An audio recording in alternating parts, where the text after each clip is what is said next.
Bagaimana mungkin seorang pemuda miskin dari desa kecil di Jawa Tengah bisa menaklukkan hati seorang putri konglomerat Arab Saudi? Ini bukan kisah biasa, melainkan perjalanan penuh air mata, perjuangan, dan cinta yang tak terduga. Allah memiliki rencana yang lebih indah daripada yang kita bayangkan. Saksikan kisah ini sampai akhir, dan jangan lupa like, komen, dan subscribe agar tidak ketinggalan cerita-cerita inspiratif lainnya. Assalamualaikum warahmatullahi wabarakatuh. Sahabat semua, hari ini, kita akan menyimak kisah luar biasa seorang pemuda sederhana yang tak pernah menyerah pada nasib. Bersiaplah, karena kisah ini akan menyentuh hati kalian. Di sebuah desa kecil di Jawa Tengah, tepatnya di pelosok daerah yang jauh dari hiruk-pikuk kota, hiduplah seorang pemuda bernama Rizky. Ia adalah anak sulung dari 3 bersaudara. Ayahnya seorang petani, sedangkan ibunya bekerja sebagai buruh tani dan sesekali menjadi buruh cuci di rumah-rumah warga yang lebih mampu. Sejak kecil, Rizky terbiasa hidup dalam keterbatasan. Untuk makan sehari-hari saja, keluarganya sering mengandalkan hasil panen yang tak seberapa. Namun, meski hidup serba sulit, Rizky tumbuh menjadi pemuda yang kuat, bertanggung jawab, dan penuh semangat. Di usianya yang menginjak 22 tahun, Rizky mulai berpikir keras tentang bagaimana ia bisa mengubah nasib keluarganya. Ia sering melihat teman-temannya yang bekerja sebagai tenaga kerja Indonesia, TKI, di luar negeri bisa pulang dengan membawa uang yang cukup untuk membangun rumah, membeli tanah, dan menyekolahkan adik-adiknya. Suatu malam, di bawah cahaya lampu minyak yang temaram, Rizky duduk bersila di lantai rumah panggung sederhana mereka. Sang ibu yang sedang merapikan pakaian menatapnya penuh kasih. "Bu, aku ingin bekerja di luar negeri. Aku ingin mengubah nasib keluarga kita," ucap Rizky dengan nada penuh keyakinan. Sang ibu terdiam sejenak, lalu menatap putranya dengan mata yang mulai berkaca-kaca. Ia menghela napas panjang sebelum akhirnya berkata, "Nak, kemanapun kau pergi, jangan pernah tinggalkan sholat dan doa. Dunia ini luas, penuh dengan cobaan. Tapi kalau kau tetap ingat Allah, kau tidak akan tersesat." Rizky menggenggam tangan ibunya erat. "Insya Allah, Bu, aku ingin ayah dan ibu tidak lagi bekerja keras. Aku ingin adik-adikku sekolah tinggi." Malam itu, ia bertekad, tak peduli betapa sulitnya hidup di negeri orang, ia akan bertahan. Setelah melewati berbagai proses administrasi, pelatihan, dan persiapan, akhirnya Rizky mendapatkan kontrak kerja di Arab Saudi. Dengan perasaan haru, ia berpamitan kepada orang tua dan adik-adiknya. Ketika pesawat yang membawanya lepas landas dari tanah air, Rizky tak kuasa menahan air matanya. Ia sadar bahwa ini bukan perjalanan biasa. Ia pergi bukan untuk bersenang-senang, tapi untuk sebuah perjuangan.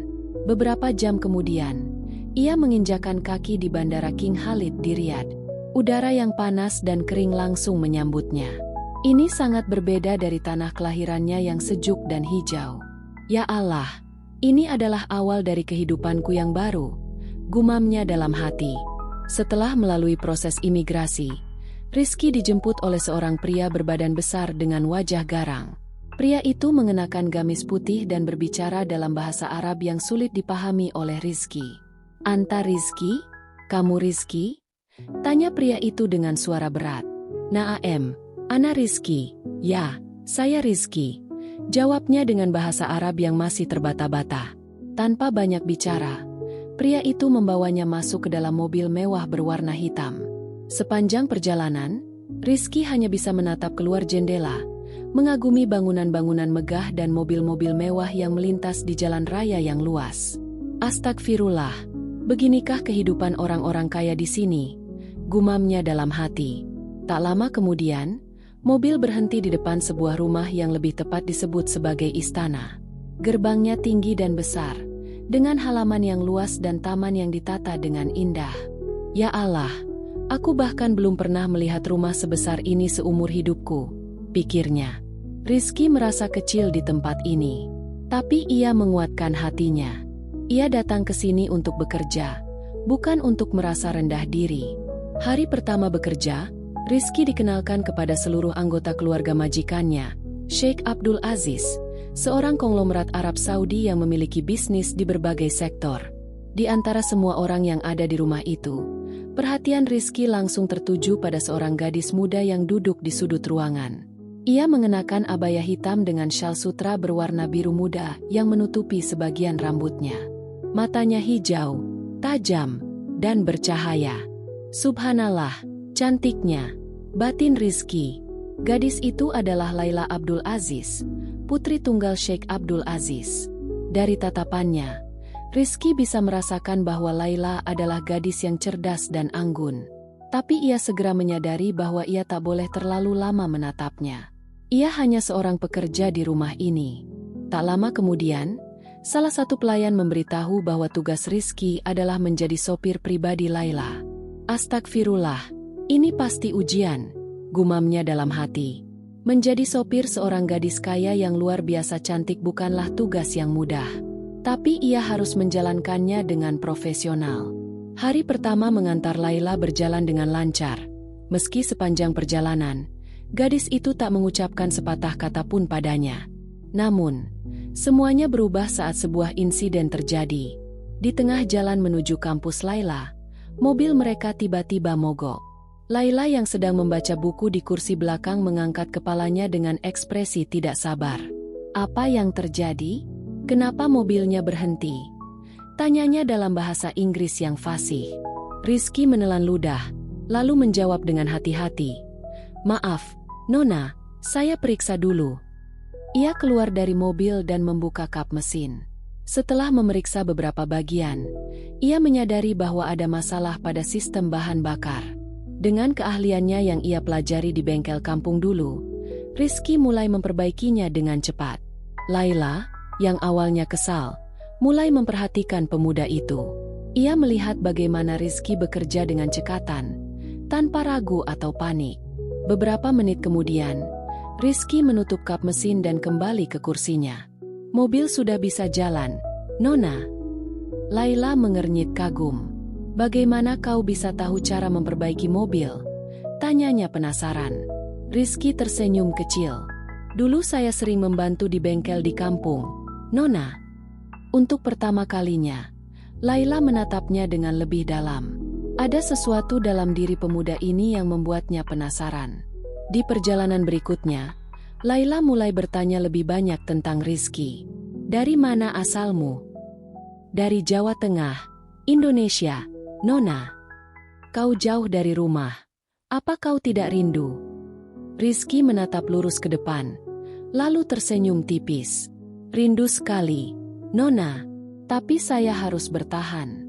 Saya ingin mengubah nasib keluarga saya." Mendengar jawaban itu, Laila merasakan sesuatu yang berbeda di hatinya. Untuk pertama kalinya, ia tertarik pada seseorang yang bukan dari dunianya. Sejak insiden mobil mogok itu, Laila mulai memperhatikan Rizky lebih dari sebelumnya. Ada sesuatu dalam diri pemuda itu yang berbeda dari orang-orang yang biasa ia temui. Kebanyakan pria yang mendekatinya adalah anak-anak dari keluarga kaya, selalu berbicara tentang uang, kekuasaan, dan status sosial. Tapi Rizky, ia sederhana, tenang, dan penuh dengan ketulusan. Setiap kali mereka berada di dalam mobil, Laila tanpa sadar mulai mencuri-curi pandang ke arah sopirnya itu. Ia memperhatikan bagaimana Rizky selalu bersikap sopan, tidak pernah mencoba mencari perhatian, dan selalu fokus pada pekerjaannya. Suatu sore, Laila duduk di bangku belakang sambil membaca buku. Namun, pikirannya tidak bisa berkonsentrasi. Entah mengapa, bayangan wajah Rizky terus mengganggu pikirannya. Akhirnya, ia memberanikan diri untuk bertanya sesuatu yang selama ini mengusiknya. "Rizky, pernahkah kau jatuh cinta?" tanyanya tiba-tiba. Rizky terkejut dengan pertanyaan itu. Ia melirik sekilas ke kaca spion dan melihat Laila menatapnya dengan tatapan penuh rasa ingin tahu. "Cinta, Nona?" Rizky mengulang pertanyaannya, mencoba memastikan bahwa ia tidak salah dengar. "Iya. Apakah kau pernah mencintai seseorang?" Laila mengulang dengan nada lebih lembut. Rizky tersenyum kecil, lalu menghela napas. "Cinta itu anugerah, Nona. Tapi saya sadar diri. Saya hanya seorang sopir. Orang seperti saya tidak berhak berharap lebih. Laila merasakan sesuatu mencubit hatinya. Ada kesedihan dalam nada suara Rizky yang membuat dadanya terasa sesak. Ia ingin berkata bahwa cinta tidak mengenal status sosial, tapi kata-kata itu tertahan di tenggorokannya. Sejak percakapan itu, Laila tidak bisa mengabaikan perasaannya lagi. Ia tahu bahwa ia mulai jatuh hati pada Rizky. Laila berusaha menyembunyikan perasaannya, tapi cinta memang sulit untuk disembunyikan. Setiap kali ia berbicara dengan Rizky, matanya berbinar. Setiap kali Rizky tersenyum, ada debaran aneh di dadanya. Namun, tanpa mereka sadari, orang-orang di rumah mulai memperhatikan perubahan ini.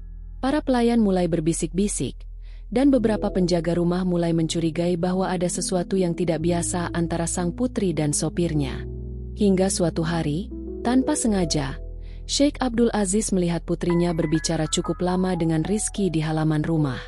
Laila tertawa kecil, sementara Rizky menunduk dengan canggung. Amarah Sheikh Abdul Aziz langsung membuncah. Bagaimana mungkin putrinya berbicara akrab dengan seorang sopir? Ia tidak bisa membiarkan ini terjadi. Saat Laila masuk ke dalam rumah, ayahnya langsung menghadangnya. "Laila, apa yang kau lakukan dengan anak itu?" bentaknya. Laila terkejut dan menatap ayahnya dengan bingung. "Ayah, aku hanya berbicara dengannya. Tidak ada yang salah, bukan?" "Tidak ada yang salah? Kau putri seorang konglomerat. Dan dia hanyalah seorang buruh. Apa kau tidak punya harga diri?" Suara Sheikh bergetar oleh kemarahan. Laila merasakan hatinya tersayat. Ia mencintai ayahnya, tapi kata-kata itu begitu menyakitkan. "Ayah, Rizky adalah pria yang baik. Ia jujur, pekerja keras, dan tidak seperti orang-orang kaya yang hanya tahu pamer kekayaan." Laila membela dengan suara bergetar. Sheikh Abdul Aziz tidak mau mendengar lebih banyak lagi. Ia sudah mengambil keputusan. "Aku tidak ingin melihat anak itu di rumah ini lagi. Aku akan memecatnya." Malam itu, Rizky dipanggil ke ruang kerja Sheikh Abdul Aziz. Dengan wajah datar, sang konglomerat menatap pemuda itu penuh ketegasan. "Aku tidak mau kau ada di dekat putriku lagi. Pergilah." Rizky merasakan dunia seakan runtuh di sekelilingnya. Namun, ia tetap menunduk hormat dan menjawab dengan tenang. "Baik, Tuan. Terima kasih atas kesempatan yang telah diberikan kepada saya." Tanpa protes atau pembelaan, Rizky pergi meninggalkan rumah megah itu. Laila yang mendengar kabar itu langsung berlari mencari Rizky, tapi ia hanya sempat melihat sosok pemuda itu berjalan keluar gerbang dengan koper kecil di tangannya. "Rizky." Laila memanggilnya dengan suara bergetar. Rizky berhenti sejenak, menoleh, dan tersenyum tipis. "Jaga diri baik-baik, Nona. Saya selalu mendoakan kebahagiaan Anda." Setelah itu, ia melangkah pergi, meninggalkan Laila yang berdiri dengan air mata yang mulai jatuh di pipinya. Setelah kehilangan pekerjaannya, Rizky harus memulai segalanya dari nol. Ia tidak punya banyak tabungan, dan hidup di Arab Saudi tanpa pekerjaan sangatlah sulit. Namun, ia tidak menyerah. Dengan keahlian yang ia miliki dalam bidang otomotif, Rizky mulai mencari pekerjaan di bengkel-bengkel kecil. Awalnya, ia hanya dipekerjakan sebagai asisten mekanik dengan upah kecil, tapi dengan kerja keras dan ketekunannya, ia mulai dikenal sebagai seorang mekanik yang handal. Hari demi hari, Rizky bekerja lebih keras dari siapapun. Ia menghabiskan waktu berjam-jam di bengkel, memperbaiki mobil-mobil mewah milik pelanggan kaya. Perlahan tapi pasti, namanya mulai dikenal. Sampai suatu hari, seorang pengusaha otomotif besar tertarik pada keahliannya dan menawarkan kerja sama bisnis. Dengan modal yang ia kumpulkan sedikit demi sedikit, Rizky akhirnya berhasil mendirikan bengkel dan bisnis spare part mobilnya sendiri. "Aku tidak boleh menyerah. Aku akan membuktikan bahwa aku bisa sukses." Tekadnya dalam hati. Beberapa tahun kemudian, Rizky bukan lagi seorang mekanik biasa. Ia telah menjadi seorang pengusaha sukses di bidang otomotif. Bisnisnya berkembang pesat, dan namanya mulai dikenal di dunia industri otomotif Arab Saudi. Berita tentang keberhasilannya akhirnya sampai ke telinga Laila dan ayahnya. Suatu sore, Laila duduk di ruang tamu sambil membaca sebuah artikel di ponselnya. Ketika ia melihat sebuah nama yang sangat familiar, hatinya berdebar. "Ayah, lihatlah ini," serunya sambil menunjukkan artikel itu kepada Sheikh Abdul Aziz.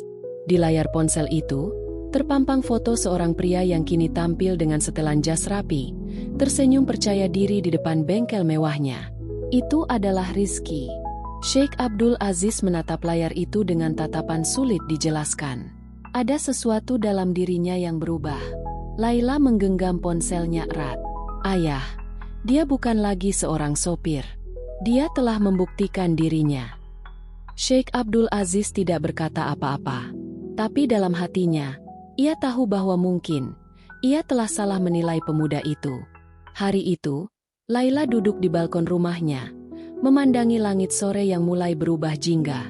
Sejak kepergian Rizky beberapa tahun lalu, hidupnya terasa kosong. Meskipun ia tetap menjalani aktivitas sehari-harinya, kuliah, mengurus bisnis keluarga, menghadiri acara sosial, hatinya selalu terasa hampa. Ia masih ingat jelas malam ketika Rizky pergi. Kata-kata terakhir pemuda itu terus terngiang di kepalanya. "Jaga diri baik-baik, Nona. Saya selalu mendoakan kebahagiaan Anda." Air mata kembali menggenang di sudut matanya.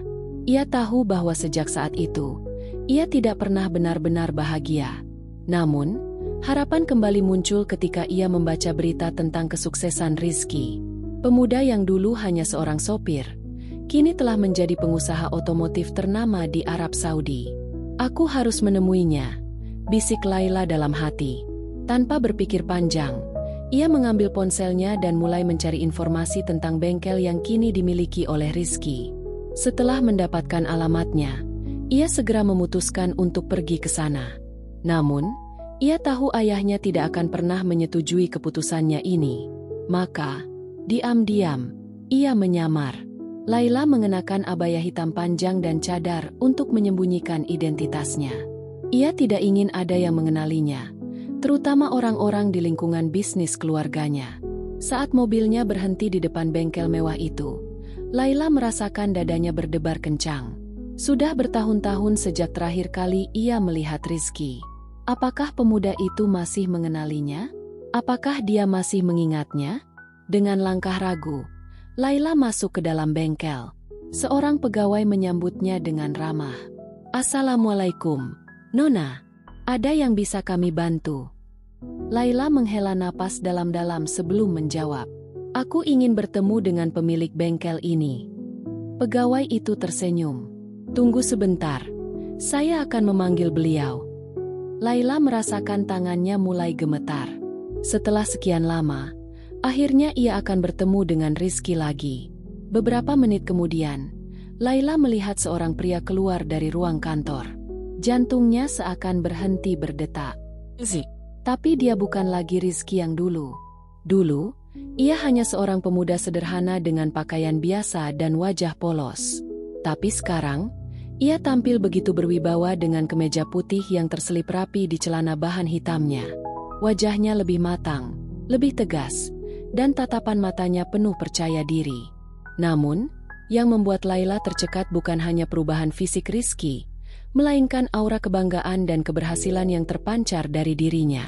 Rizky menatap Laila, yang masih mengenakan cadar, dengan ekspresi penuh tanda tanya. "Maaf, siapa yang ingin bertemu dengan saya?" tanyanya dengan sopan. Laila tidak bisa menjawab. Suaranya tercekat. Ia terlalu takut kalau Rizky sudah melupakannya. Melihat wanita di hadapannya hanya diam, Rizky menghela napas dan tersenyum kecil. "Silakan duduk, Nona. Mungkin kita bisa bicara sebentar." Laila menurut. Ia duduk di kursi yang disediakan, sementara Rizky mengambil tempat di depannya. "Apa yang bisa saya bantu?" tanya Rizky lagi. Laila menggigit bibirnya. Akhirnya, dengan tangan gemetar, ia mulai membuka cadarnya. Dan saat itu juga, mata Rizky membelalak. Laila?" Suaranya hampir berbisik. Laila tersenyum tipis. Matanya berkaca-kaca. "Kau masih mengingatku, Rizky. Rizky menatap Laila dengan ekspresi yang sulit dijelaskan. Ia tidak menyangka akan bertemu dengannya lagi, apalagi di tempat yang kini menjadi hasil dari kerja kerasnya. Setelah beberapa saat, Rizky menghela napas panjang. "Kenapa kau mencariku, Laila?" Laila menggenggam ujung bajunya erat-erat. Aku hanya ingin tahu bagaimana kabarmu, Rizky. Aku ingin melihatmu lagi." Rizky tersenyum kecil, tetapi senyumnya penuh dengan luka. "Setelah sekian tahun, baru sekarang kau ingin menemuiku." Laila menunduk, merasa bersalah. "Aku tidak pernah berhenti memikirkanmu, Rizky. Sejak kau pergi, hidupku tidak pernah sama lagi." Mendengar itu, Rizky tertawa kecil, tetapi ada kepedihan dalam tawanya. "Kau bilang hidupmu tidak sama lagi? Laila, kau berasal dari keluarga kaya. Kau memiliki segalanya. Sementara aku dulu hanya seorang sopir yang diusir karena tidak pantas berada di dekatmu." Laila menatap Rizky dengan air mata yang mulai jatuh. "Itu bukan salahku. Aku tidak pernah ingin kau pergi. Laila terisak, tidak sanggup menyelesaikan kalimatnya. Rizky menatapnya dengan tatapan lembut. Meskipun hatinya masih menyimpan luka, ia tidak bisa mengabaikan perasaan yang selama ini ia pendam. "Laila, aku tidak membencimu, tapi aku sudah berubah. Aku bukan lagi pria yang kau kenal dulu." Laila menggenggam tangannya erat. "Aku tahu, Rizky, dan aku juga tahu bahwa aku masih mencintaimu." Rizky terdiam. Kata-kata Laila menusuk hatinya. "Aku masih mencintaimu." Ia ingin percaya, tetapi terlalu banyak luka yang tersisa di hatinya. "Laila, kita hidup di dunia yang berbeda. Aku sudah cukup belajar dari pengalaman. Cinta itu tidak cukup untuk menyatukan kita." Laila menatapnya dengan mata penuh harapan. "Tapi kita bisa berjuang, Rizky. Aku tidak peduli dengan perbedaan status kita." Rizky menggeleng. "Tapi ayahmu peduli. Keluargamu peduli. Dan aku sudah cukup merasakan bagaimana rasanya dianggap tidak pantas." Laila menggenggam tangannya lebih erat. "Kalau begitu, aku akan berbicara dengan ayah. Aku akan memperjuangkan kita." Rizky menghela napas, menatapnya lama. Bisakah ia benar-benar percaya pada Laila kali ini? Malam itu, Laila kembali ke rumahnya dengan tekad yang bulat. Ia tidak akan menyerah kali ini. Ia menemui ayahnya, Sheikh Abdul Aziz, yang sedang membaca di ruang kerja. "Ayah, aku ingin menikah dengan Rizky." Sheikh Abdul Aziz terdiam. Lalu, tanpa ekspresi, ia menatap putrinya. "Apa kau yakin, Laila?" Laila menelan ludah. "Iya, ayah. Aku mencintainya. Dan aku tidak peduli dengan status sosial." Sheikh Abdul Aziz menutup bukunya. Lalu, dengan nada yang lebih lembut, ia berkata, "Kalau begitu, bawa dia ke hadapanku. Aku ingin melihat sendiri apakah dia benar-benar pantas untukmu." Laila tersenyum penuh harapan. Akhirnya, inilah saatnya mereka membuktikan bahwa cinta sejati bisa mengalahkan segalanya. Malam itu, Laila nyaris tidak bisa tidur. Esok hari adalah hari yang akan menentukan segalanya. Ia sudah menghubungi Rizky dan mengatakan bahwa ayahnya ingin bertemu dengannya. Awalnya, Rizky menolak.